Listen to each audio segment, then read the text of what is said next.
All right, well, good afternoon. I want to thank everybody for coming out and joining me. I promise not to take too much of your time, so we'll go ahead and get started.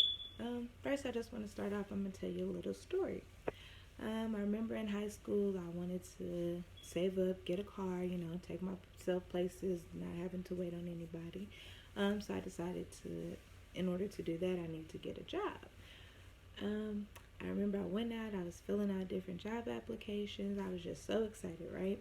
And I got a call from this call center and they wanted me to come in for an interview. So, of course, I had got so excited. I got all my stuff together and I remember the day of the interview.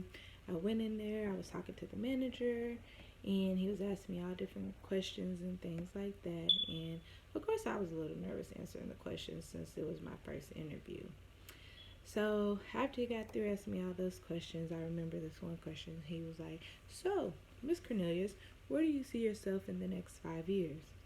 To myself, I'm thinking, I'm just in high school. I haven't really thought that far.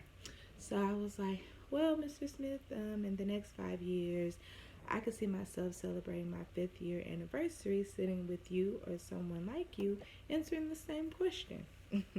And so Mr. Smith kind of looked at me and he really didn't understand where that answer came from. And it was just so funny because the facial expression that he had, it was just priceless. So I just let him know that I was joking. And, I went ahead and answered that question for him where I see or what my goals were for the next 5 years, especially if I was to get the job with the call center that I was applying for.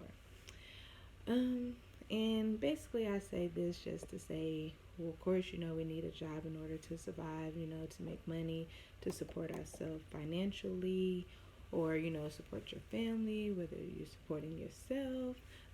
Either way it goes, you're going to need a job to have money coming in.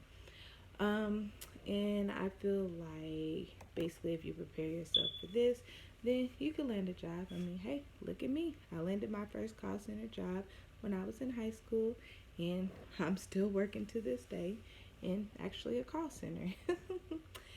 So, basically, what we're going to discuss today is just kind of the steps that you should do to prepare yourself for your job interview. Um, Once you apply for these jobs and you get calls back, it's always best to do research on the company that you're going to do your job interview for. When I say research, it's kind of best to kind of, research and see when this company was established, the year that they was established, like who's the CEO, the vice president, just different information like that because it actually can be helpful during your job interview. Because especially if you provide them information, they're kind of probably going to be like, oh wow, this person is really interested in working with this company that they've done their outside research and they can provide me with this information. It's also good to do research or get information on the position that you're applying for. And the reason I say that is if you have all of the information that you need as far as the position that you're applying for, it makes it a little easier for you to compare your job skills to the job skills that are needed there and, kind of boost yourself as to why you would be the best candidate for this. It's also good to maybe like the night before, go ahead and get your stuff out because you always want to dress professionally when going to a job interview as well. Like they say, the first impression can always be a last impression. So you always want to make your first impression stand out, especially during your job interview. I always find it best as well to take notes, especially like when you're comparing your skills to the job skills or information about the company. Kind of make you a little cheat sheet that you can take along with you, which kind of makes it easier and helpful for you to answer the questions. Um, in order to take the cheat sheet, I always take like a resume with me.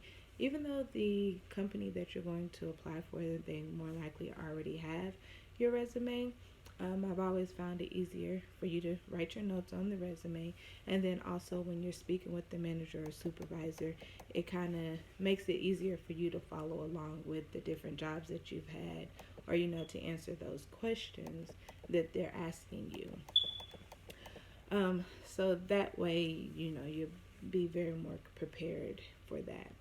So once you have that, you have your cheat sheet, you can also go online. You can kind of Google some of the interview questions, which this kind of helps you to be more prepared so that you won't stumble over, the questions that they're asking you.